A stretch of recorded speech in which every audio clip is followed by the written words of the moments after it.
And I remember Russell would like every year it would come up. It would be like a big celebration of this. And now you have these kind of rock rib Christian nationalists like he should have taken his hat off. We do it again. You know what I mean? Like they're just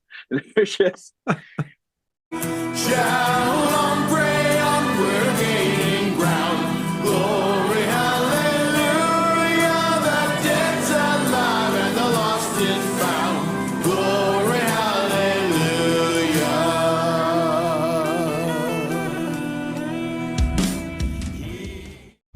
PatriarchCigars.com. Well, welcome back to Eschatology Matters on the Fight Laugh Feast Network. I am Josh Howard, and before we get to our guest today, I want to mention Christian men. Do you want to be a better husband or a better father? Well, here's the good news and the bad news. The good news is that you already know you'll have to die for your family, but the bad news is that that's the easy part.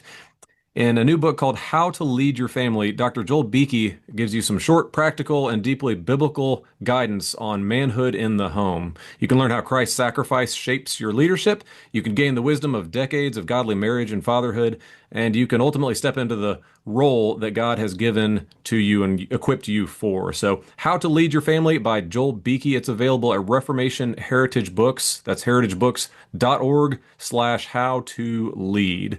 But I want to get into our topic for today and welcome back to Eschatology Matters, Dr. Jared Longshore. So, Dr. Jared, thank you for joining us. very happy to be here. Very happy to be here. Thanks for having me. Absolutely. Thanks for carving out your time. You know, we're talking about you nearing the end of the semester with all the things you have going on out there. But I want to jump in and I wanted to talk today about Christian liberty, Christian conscience. Maybe even is there a difference between the two, or how we would think about those things. This was one of those things, and I told you a minute ago. This is one of those things that has come up a lot in recent discourse. It kind of stirred the waters on Twitter sphere in recent months with a tall statue to an idol in Texas and a lot of those things. And people were coming out saying some very interesting things about Christian liberty or religious liberty. And we can talk about maybe some of those definitions. But you saw some people that were concerned with what the state's power was in all of these things. So their conception of religious liberty or Christian liberty was some sort of protection against the state coming in. There was questions about theocracy. There was questions about religious persecution, or oftentimes both of those things. But walk me into maybe just definitionally, what are you thinking of if you're trying to teach your students? You guys are talking about religious freedom or religious liberty. Where are some starting points before we start to walk into some of the application matters on this, Jared?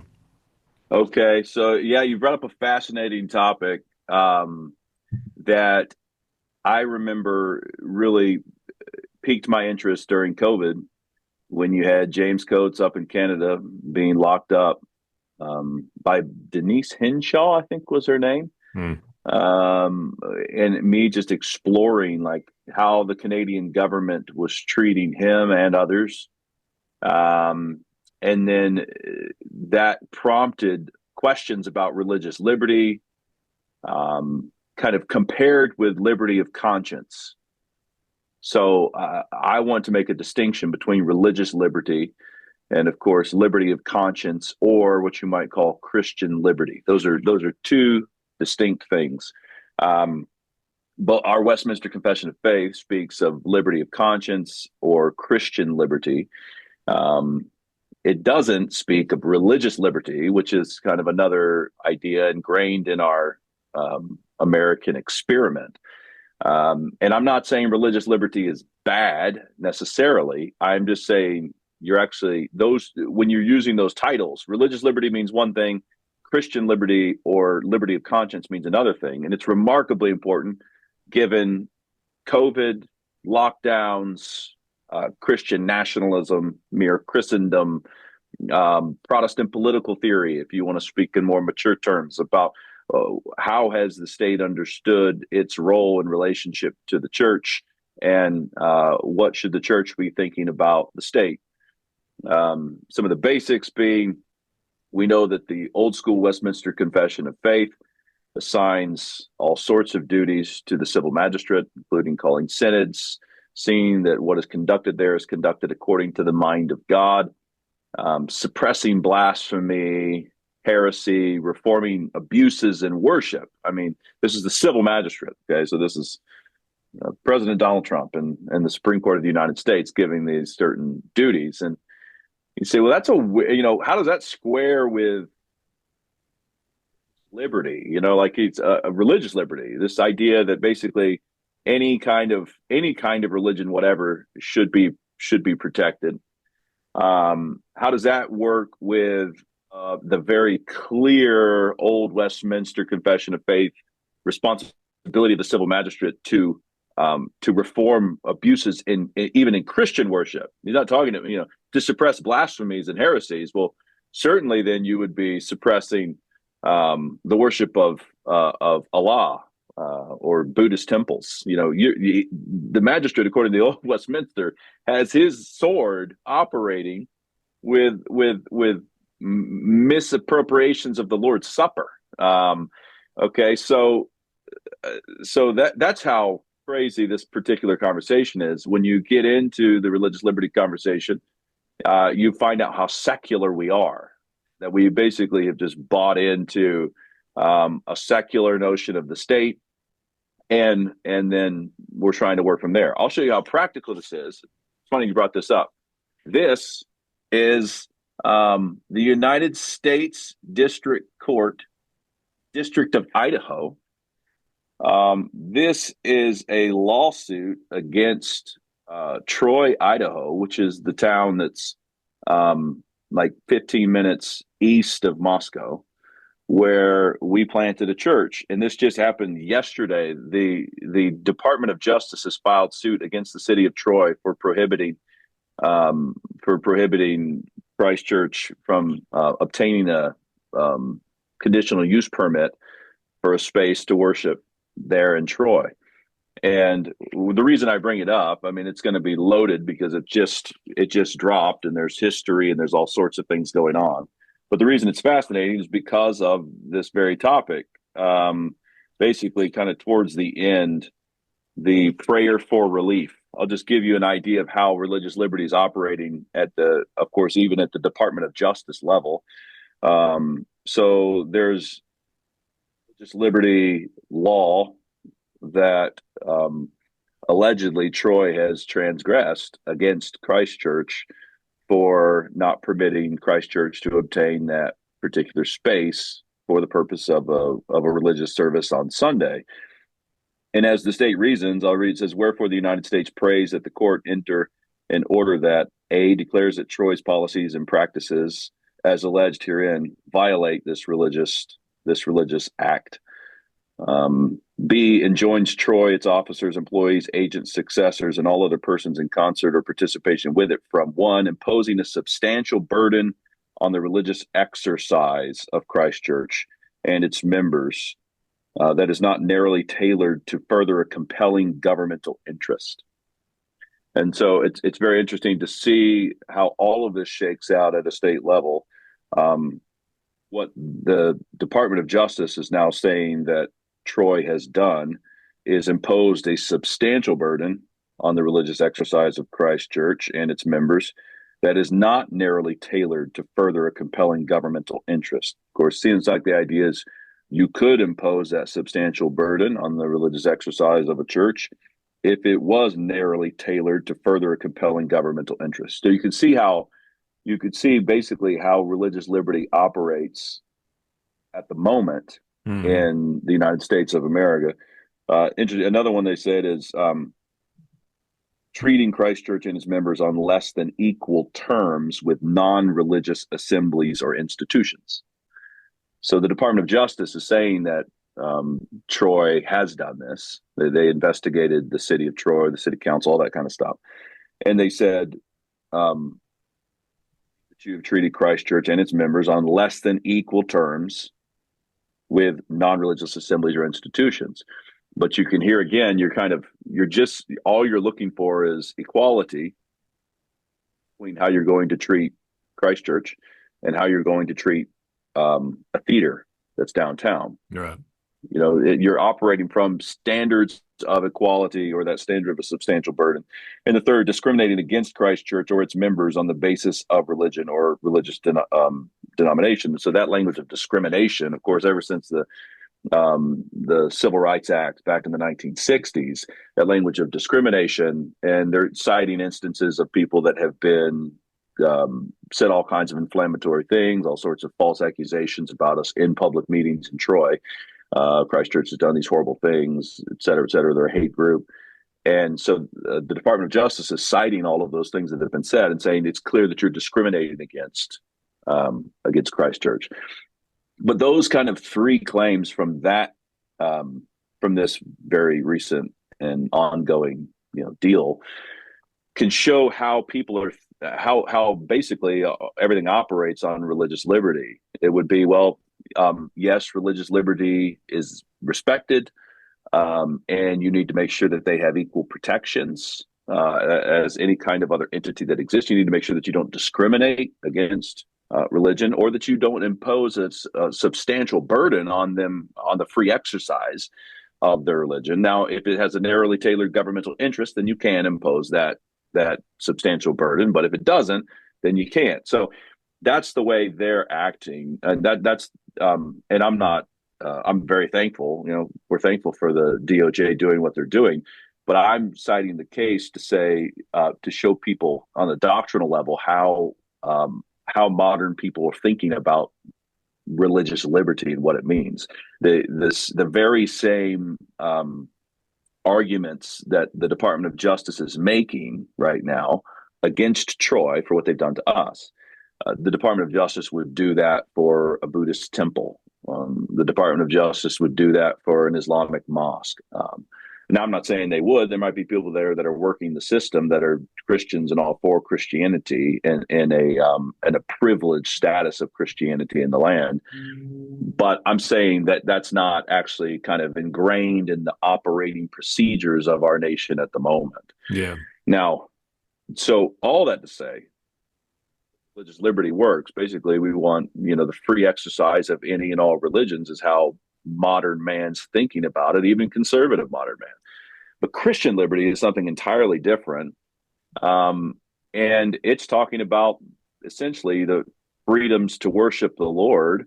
But if you were to say, does Christian liberty or liberty of conscience mean that I am free to worship Molech? The answer is no. There's nothing in Christian liberty doctrine. There's nothing in liberty of conscience doctrine that says that you're free to worship Moloch. I'll actually read to you from the Westminster Confession of Faith, chapter 20 of Christian liberty and liberty of conscience. This is section 2 of chapter 20. It says, God alone is Lord of the conscience and hath left it free doctrines and commandments of men, which are in anything contrary to his word or beside it, so faith or worship.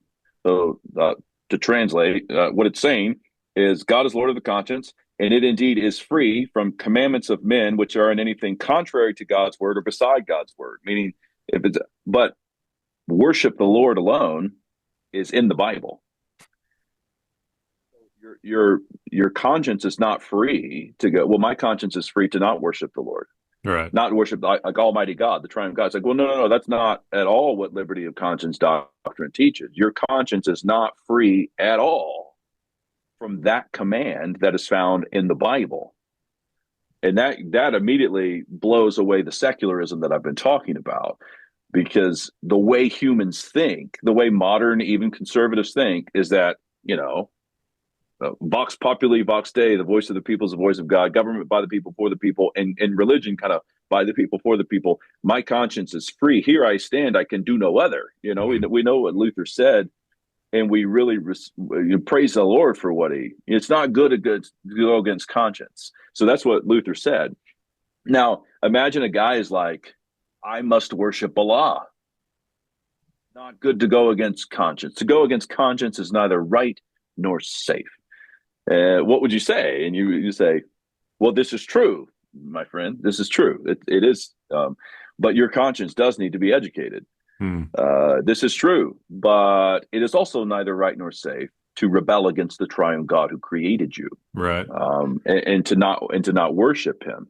But at least then you have to start helping people to see what liberty of conscience means. It does not mean your conscience is free to worship whoever you want, however you want. It's simply not what liberty of conscience doctrine, not what the Protestants taught. It's not what the Westminster Confession of Faith teaches. Yeah. And that's why I think it's so interesting. So, you pointed out chapter 20. Chapter 20 of the confession flows from chapter 19. In chapter 19, you have, the discussion of the law, the tripartite division, all these things, but you also have the emphasis that God's moral law doth forever bind all creatures, right? So it's flowing from the recognition that, as you're pointing out, that doesn't give you the permission or the license to go against God's law. That would actually be violating the thing that's structurally behind it.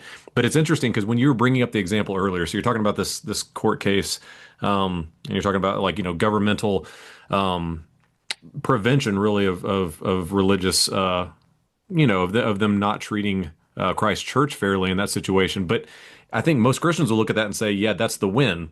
That's the win, even if it allows for others to flourish, even if it allows for the propagation and even promotion of false religions. It's actually worth it for us not to come under the boot heel of the government. And that's kind of one of the things I wanted to push into, because I think a lot of this inevitably is going to come down to maybe where you find yourself within Christendom.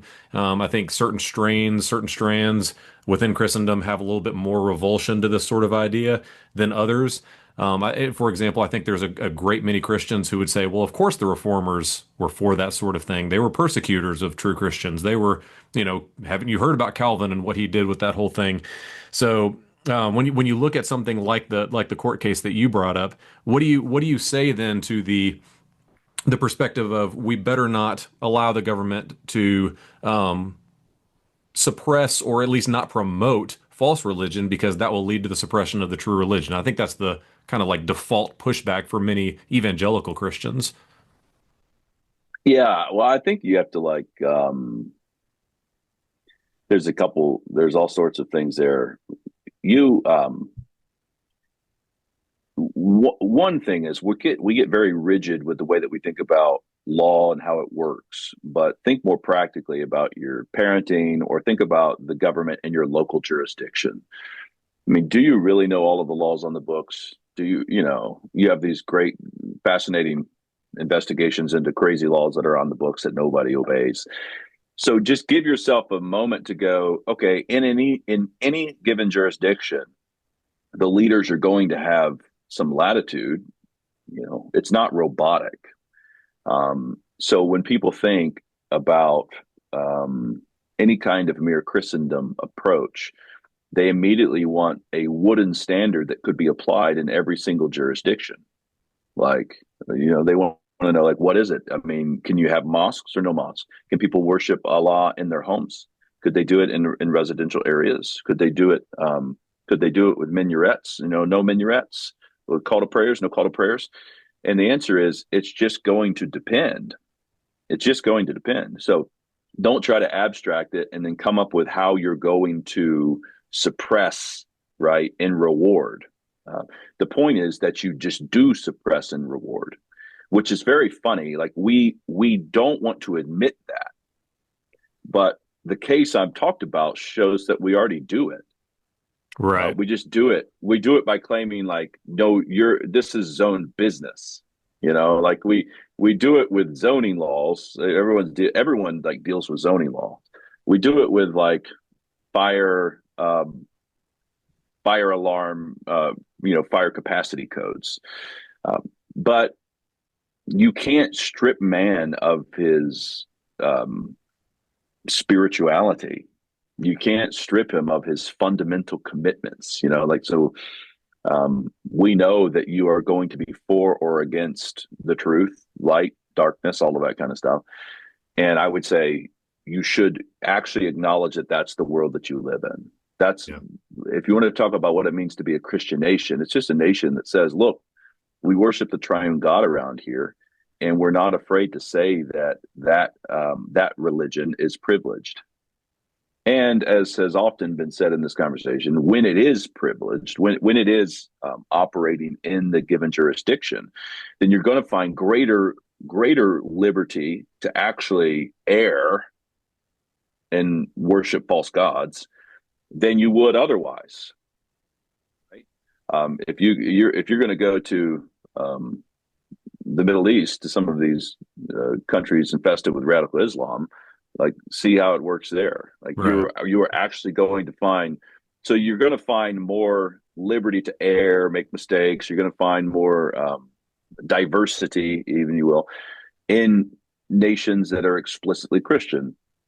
But that doesn't mean that kind of this standard of equality no matter what, equality on all fronts is going to be the standard that operates. And I'm saying it's actually never the standard that operates. Yeah. That's actually, it's not equality on all fronts. Certain equalities by all means, but not equality without any kind of qualifications. Right. Yeah. It's, you know, thinking back to the Westminster. So chapter 20, was it? I've got it here in front of me. Subsection 4, you know, talks about there can be such a thing as a pretense of Christian liberty. In other words, there's those that under this guise of, which again, I know you're working with, you've already kind of defined out Christian or religious liberty, but it makes mention of this pretense of Christian liberty, wherein some will go outside of the bounds of what they ought to be doing based on this pretense. But also just when you look to the magistrate, because what I'm hearing from you is something that we've talked a lot about of there should be those foundational principles, and then from that flows sort of how do you apply this in any given society? How do you in America in 2025 work it out versus how they might have done it, you know, 400 years ago in England or whatever the case may be. The application may look a bit different, but the grounding principles are the same. So when the confession talks about the civil magistrate, obviously it talks about two things in chapter 23, subsection 3. It talks about the magistrate as acting as a nursing father. And this is the American revision, right? So the magistrate in some form or fashion, not only favoring true religion, but also helping it along. And then it also talks about it's the duty of the magistrate then to protect against the preference of any given Christian denomination. So you have this sort of picture, which walked me into this a little bit, but you seem to have this picture of the magistrate essentially keeping the Christians from fighting each other. And you also have him promoting what is true and good, because what is true and good is what's best for him and for the people. But walk me into that a little bit, Jared. Yeah, well, I mean, you mentioned the American. The American clearly says that the civil magistrate is supposed to protect the church. And I've asked people in the past, like, do you think that means the civil magistrate, if you're gonna be an American Westminster type, do you believe that the civil magistrate has a duty to protect the church in any distinct way? Meaning he has to protect the church in a way that he does not have to protect a Buddhist temple. And the answer to that is, of course, yes. Like that's the writers of the American Westminster Confession did not mean to say that, well, no, all that the civil magistrate's supposed to do is, you know, protect the Christian church from an active shooter the same way he would protect a Muslim mosque from an active shooter. That's not what was in their minds. No, they were like the civil magistrate had a duty to protect the church of God. Like this was now, and a part of doing that was going to make sure that all these different Protestants didn't, you know, there's no preference there. We're just saying we're Christian. We're a Christian people. And I think that's remarkably practical. I think that we're far closer to that than we think. Like we're dealing with a lot of people that don't understand how Christian our nation has been. So Mark David Hall, Did America Have a Christian Founding? Is a great book. It will just make it solid for you. 50 of the 55 men at the Constitutional Convention were Christian. 80 of the 13 colonies had established churches. There are all sorts of, you know, tests for office, religious tests for office. This was not seen as weird. This was like normal stuff. And then track it down to our modern age. I mean, if you still go to any major city in the United States of America, you can now find mosques, and you can find these weird places in Texas where they're having the Hindu statues or whatever it is. But you're going to find cathedrals. You're going to find churches. And you're still, so you have the historic cultural Christianity. It's in the architecture. It's in our legal documents. Like it's all just sitting there begging us to claim it. And then look at the people and say, how many of these people have been baptized? I did this we go out to the University of Idaho here in Moscow and do evangelism. And a simple way I like to evangelize is just saying, hey, how many of you guys are baptized? You know, and like every hand goes up. And I'm like, yeah, and how many of you guys are still practicing here? Or how many of you have forsaken that for this fraternity over here that you're hanging out. And every hand goes up. We don't practice anymore. And so then immediately notice what I've done in that conversation. I have now changed the footing entirely. I am not some strange bird introducing some foreign thing to them, right? Right. Now I still am preaching them a hot gospel that comes from heaven, that's unearthly, that is there to arrest them and give them new life because they're dead in their trespasses and sins. But I'm also coming to them on the basis of something that has already happened to them. They already walked into the waters, a lot of them professing faith and being baptized, or a lot of them being Catholic or some kind of Paedo-Baptist. And their dad and mom did this to them, right? And so now they're dishonoring dad, mom, tradition, something that actually happened to them, like they have been in church. And now there's this commonality. They're just like every guy that was being naughty while he was in youth group. So you got them hooked. You know what I mean? Now I'm saying do the same thing with the nation. Let's do the same thing on this level of going like, you think you're fit to be a civil magistrate, but you don't want to protect the church? Like, don't you know what John Adams said? Didn't he? He's the president. This was a big deal. Like, look at all the presidents, the vast majority of them. I mean, like, insanely vast majority of them, baptized Christians. Like, this is just what we do. We're not one nation under multiple gods. We're not polytheists. We're just not. And the God that we have always been talking about is the Christian God. So we need to claim all of that. Now, when it comes to practical, this is where it's going to look different in every jurisdiction. But should you get Christians on city council? Yes. I mean, is this court case against Troy that I mentioned, is that coming from, some kind of conservative Christian impulse in the nation at the moment?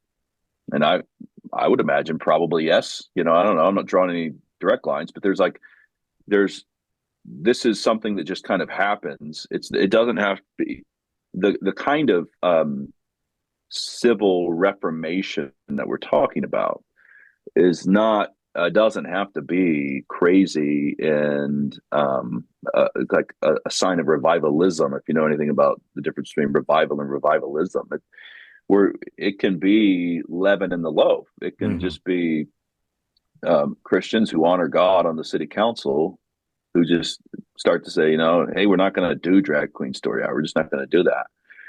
And hey, like when you go downtown and throw bricks through windows, we're going to throw you in the county jail.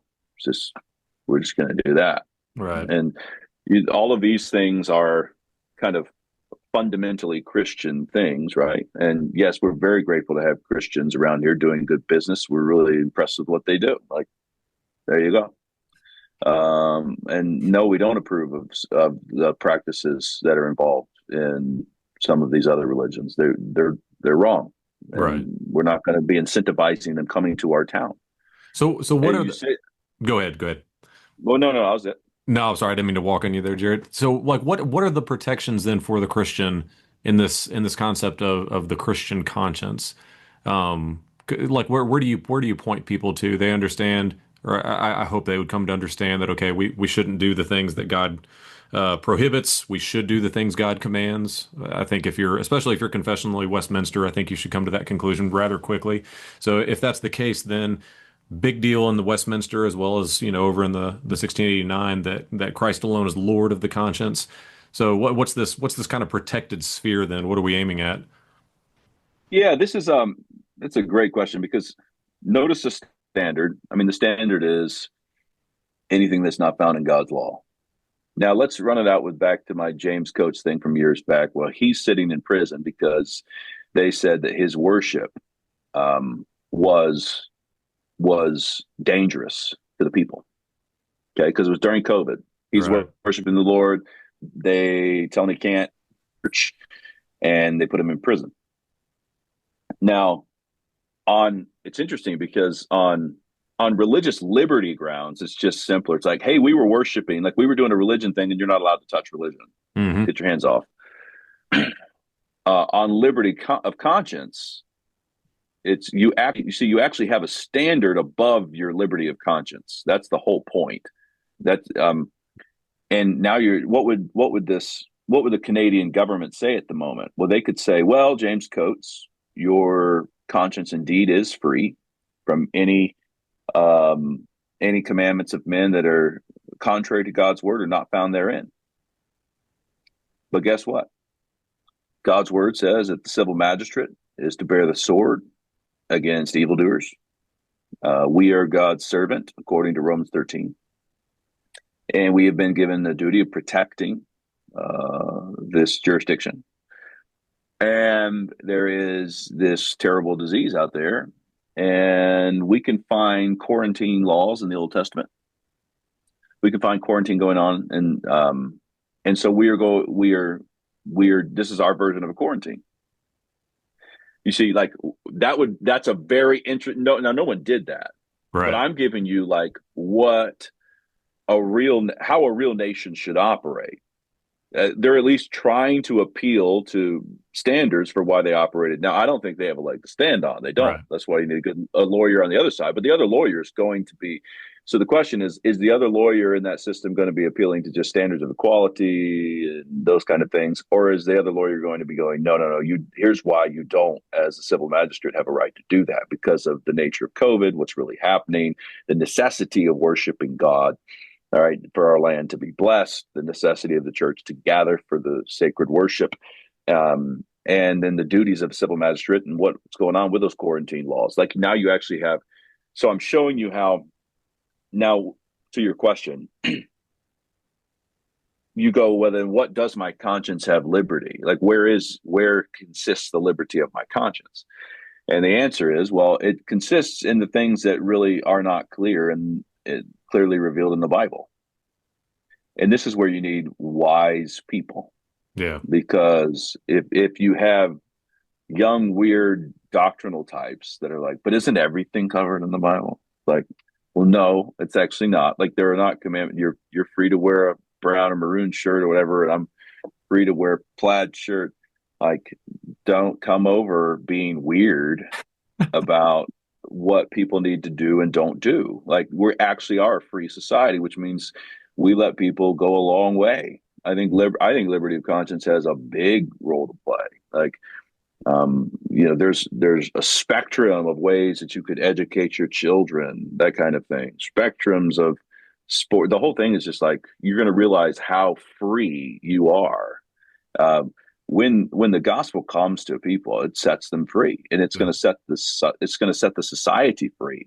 They're going to be shocked. I was just talking to somebody recently who was saying, they moved to Moscow 3-4 years ago, and the things you hear online, they thought it would be like, it's going to be strong discipline, it's going to be rigorous, it's going to be this kind of thing. And he got here and he just couldn't believe how like crazy free it is. It's like people just kind of, if you've been in churches that are a little heavy-handed, like you would be shocked to the dregs you move to Moscow. You're like, man, it's just free. They're just everyone free to disagree, free to debate, free to do your thing in your different ways. Like it's just crazy free. You know what I mean? Yeah. Almost like anybody paying attention around here free. Like it's like, hey, watch out, hey. So it's that, but I believe that actually is the spirit. Like that's what catches fire. Yeah, is real freedom, and that freedom is going to be a freedom of holiness and all that kind of stuff. But that's the way it's going to look at the civil realm, and so there will always be people. Here's the funny thing: there will always be people that want to like destroy other people's freedoms. But here's the ticket between religious liberty and Christian liberty. People think that what I'm proposing of saying, hey, your conscience is only free from the doctrines and commandments of men, which are contrary to God's word or not contained therein. They think that proposal is going to aid nasty people suppressing their freedoms. And they think the religious liberty idea is a better way to protect freedoms. Yeah. The religious liberty idea that's just like basically as long as it can justify as religious liberty, like the YMCA, the local library. Of course, if you go back to David French's stuff, like we have to let Big John shake his tail feather at the little kids at local library because it's a religious liberty thing, people think this religious liberty option, which is basically a secular version with no standard above you basically expressing whatever it is you want to express, they think that's going to protect their freedoms, but it doesn't. Right. That's the whole point. It actually doesn't. It helps people mess around with the spices, and it can become pure zoning laws, right? It's just like, has nothing to do with, has not, meanwhile, people yelling at you and hating you for the truth claims of Scripture. But it's not, no, it's just zoning. There will always be hooks to use. We're far better to come to the liberty of conscience model, which actually says, no, we have a standard now above this that we can actually appeal to, that's written, that we could read and understand and discuss. Yeah, no, that's a really good way of looking at it, because I think the zoning illustration is just on point. How much does this conversation change across evangelical lines? And I'm mainly thinking, and this isn't to, try to start some sort of Twitter beef with anybody, but you and I both have Southern Baptist history, still have many friends on the Southern Baptist side of things. And I mentioned the Southern Baptist because, again, largest kind of block on that side. So they wouldn't share the Westminster Confession with us, but they would share the Baptist faith and message, which I know many Southern Baptists would disagree whether that's a confession or whether it's just a statement. And I'm not really here for that argument, but the Baptist faith and message, to whatever degree it holds, they do define God as Lord of the conscience. So it holds that language as well. That as Christ is Lord of the conscience, it's been left, your conscience has been left free of the doctrines and dictates of man, the things that are contrary to the word or not contained therein. So all of that's pretty familiar territory. And then there's the statement that the church and state should be separate. It doesn't say to what extent, and there's obviously disagreement there. But how much does this conversation change for those who are not in a Westminster tradition? Because I think many of us, have vivid memories of ERLC representatives who were standing up and telling us why a mosque being built with SBC help was a good thing, and a lot of pastors who had no interest in political theology were scratching their heads thinking, I haven't read Turretin, but this doesn't seem right. They're trying to sort through those things. How much does the conversation change on one side or the other of that line? Yeah, it definitely does change. So, I think, people know that I grew up SBC and I just love them. I still love them pieces. I still wish I could get into a convention, and I still wish I could see some of like Russell Moore's underhanded ways. The guy was so slick. He was so slick. I remember seeing that clip that you're talking about. When it came to the ERLC reports with Russell, it was just always like open season. Like every guy coming to the mic was trying to take his shot and mow him down. And Russell's so sneaky, he could like wheel and deal up there. And this guy came with the mosque thing, and then Russell just went pro mosque. It was just wild how that all shook out. But what's interesting to me, other than I love all the saints and their differing ways. What's interesting to me is just knowing, I know a fair bit about that history, about that whole Baptist, Roger Williams in the over here on this side of the pond, what was going on in 17th century England on the other side of the pond. We went to Providence, Rhode Island once and just got to it was wild. Like there's some wild ideas. The whole thing is just fascinating, and then the revivals in America. But at the bottom line, yes, there are differences, and those differences are not terribly easy to articulate. I mean, there's a simple thing of like the Baptists are going to be more pro separation of church and state. Jefferson infamously wrote that to the Danbury Baptists. I don't know what the name of the church was, but there's denominational lines, but there's also the huge recovery that's going on of just going. We have really imbibed a lot of secularism across the line. Now, I just think that's kind of funny. I do. I mean, Obadiah Holmes is a story that the Baptists will often bring up. He was whipped, and it had multiple things that were gone. But I know one was like not taking a hat off. Now it was stemming from like where he could worship and all that. And I think he was offered to pay a fine, and he refused the fine, and then he got whipped. And I'm thinking, this is such a, I'm sure it was a better time, Jared. Better time when men were whipped for weren't taking their hat off. I'm sure it wasn't funny at the time, but right. It's kind of funny to me now that we have like two camps, like some guys Baptists I know would really lean in there and be like, this is like, it's a thing. And I remember Russell would, like, every year it would come up. It'd be like a big celebration of this. And now you have these kind of rock rib Christian nationalists like, he should have taken his hat off. We do it again. You know what I mean? Like, they're just, I think those divisions do exist, but I think people are getting more comfortable with, I don't really care, Margaret. Like, we have to have a standard. The big debate is going to be, is it to be a Christian one? But as far as the how to onboard the by and large Baptist, we're a Baptist land, how to find a way to onboard them into this way of thinking, given their cultural history, some of their assumptions, that's still a thing. Like, it'll be interesting to see how that all navigates, how to navigate that terrain. I do think we'll have to do it. Yeah. Well, I'm trying to think of how to land the plane because there's lots more to talk about. How about just like first tier reading? So if you're walking a student through this, you're walking I mean, lots of pastors did heavy lifting coming out of COVID. You mentioned COVID and what a watershed it was. I know there was a lot of group chats going on, watching brothers across the Canadian border and thinking to ourselves, what would we say in those situations? But how about just Christian conscience, liberty of conscience, this whole area? Where does one start? Yeah, I would couch it all within Protestant political theory. I would say, Yep. first, you should read the 1689 London Baptist Confession of Faith if you're Baptist, the Second London Baptist, and you'll find that it's got a lot in common with the Westminster Confession of Faith. Or read the Westminster if you're a Westminster guy, or both. Just look at those documents and go, okay, how is this different than religious liberty? That's one. I mentioned, did America have a Christian founding? That would be number two. Read up on blasphemy laws in the United States of America. You're going to find there's Harvard Law Reviews out there that will talk about those blasphemy laws. We're going to be doing something called Christ and Country. So that should be coming out maybe in the next few months. So check in on that. And then if you want to go deep dive, you should read Lex Rex by Rutherford. You should read Junius Brutus on this. You should read Althusius's Politica.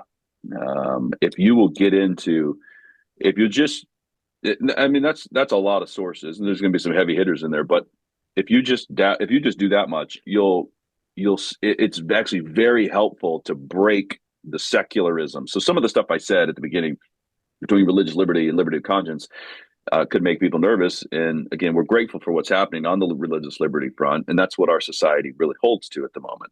So to get them to do the full shift, if you're only living in this modern framework, you're not even going to be thinking about these other arguments. But if you will just read a few of those books I mentioned, the older ones, you'll see it will like change your framework. You'll be like, oh man, there's so much more ground that we should be taking. So those would be some books. Very good. Do you know of anybody, by the way, are there any, like, I'm sure there's some online helps to walk through some of those older works, like a read along help type plan? I'll try to look something like that up and put it in the show notes. I know I've seen some stuff out there. I just can't think of it off the top of my head. But Jared, where can people follow you and keep up with you, man? So I write at jaredrlongshore.com. I just published this book, Man for the Job. Very Jared good. Longshore. Letters to Leo on the Men We Need. So it's like for young men, if you got a son graduating, that kind of thing, you can go find that on Amazon. I was going to show that, by the way, Jared. I couldn't find my copy that you sent me. I need to do that. See, friends don't let friends don't let friends not have their books. Yeah. And then I do a podcast called The Right Stuff. You can find that on YouTube. So that's me. Very cool. Well, Jared, it's always fun chatting, man, and thanks for coming on and walking us through a big topic, but in brief fashion. So thanks so much, brother. Great. See you, man. Seated here at my right